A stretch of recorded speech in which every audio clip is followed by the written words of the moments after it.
Thank you all for your comments in YouTube and Facebook. We are monitoring everything. Sunil Gupta says, a lack of time, and Bhaskar Patel says, too many other things to do. Yes, thank you to both of you. This is perhaps one of the most common excuses that people have.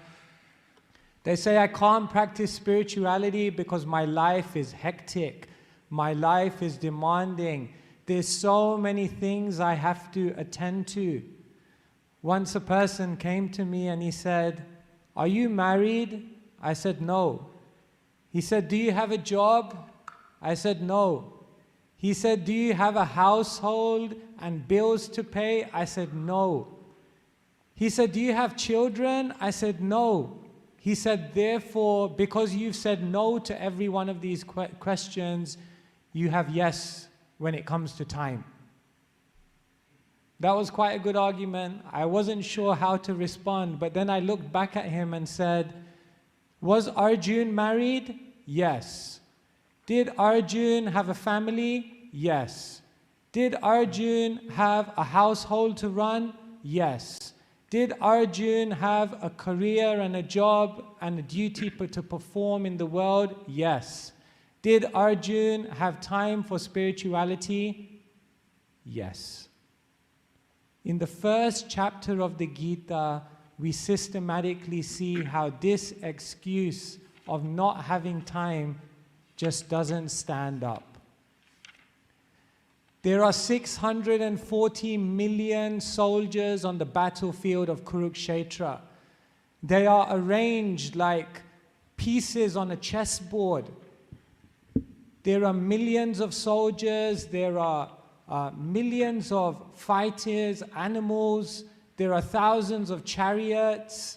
The atmosphere is like fever pitch, adrenaline is running.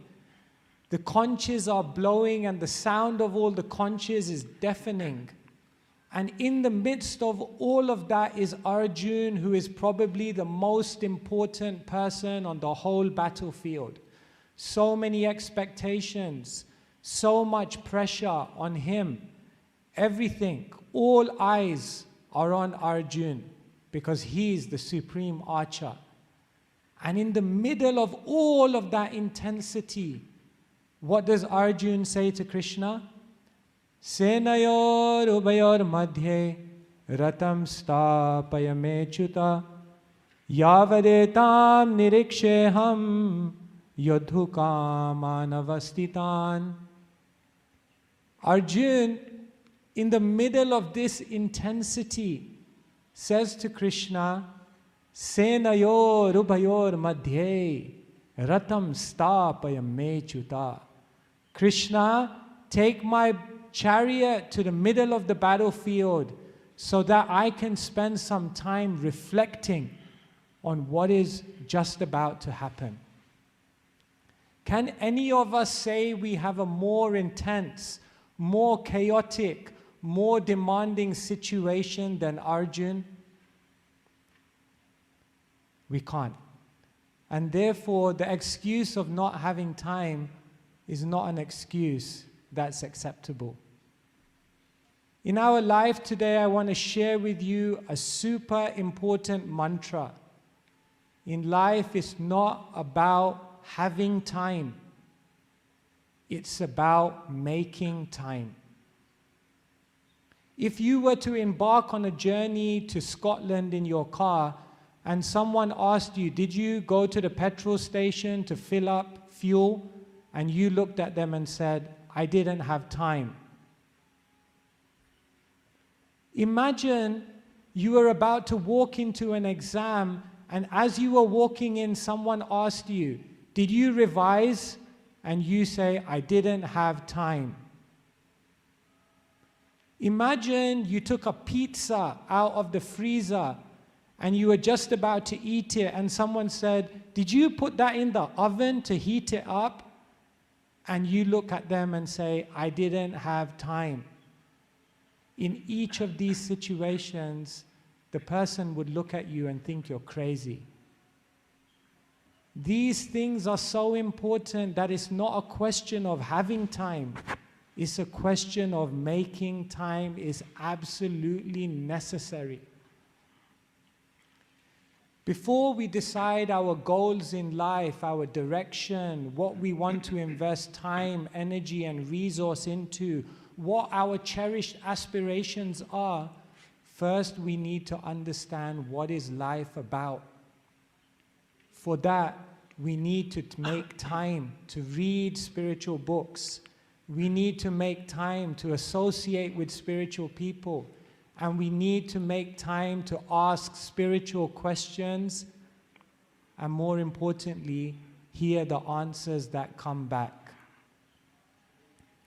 In 2021, we want you all, myself included, to ensure that we have time for spirituality.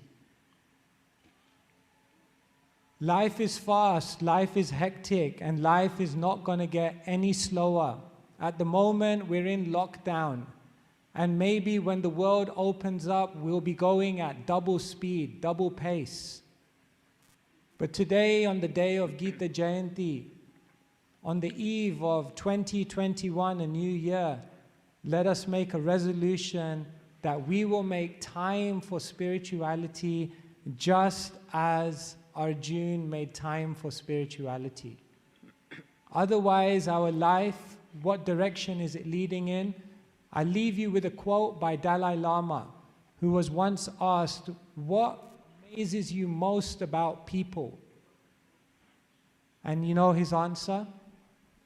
He said, people sacrifice their wealth, sacrifice their health to get wealth. Then later on, they spend that wealth to get their health back. People are so much thinking about the future that they neither live in the present nor the future. People live as though they'll never die, and they die as though they've never lived. Let us make sure we don't die as though we've never really lived. Let us make sure we don't die without really fulfilling our deepest aspiration and deepest calling of the heart. And in order to ensure that that doesn't happen, we have to make time. Arjuna made time. There's no excuse for us not to make time.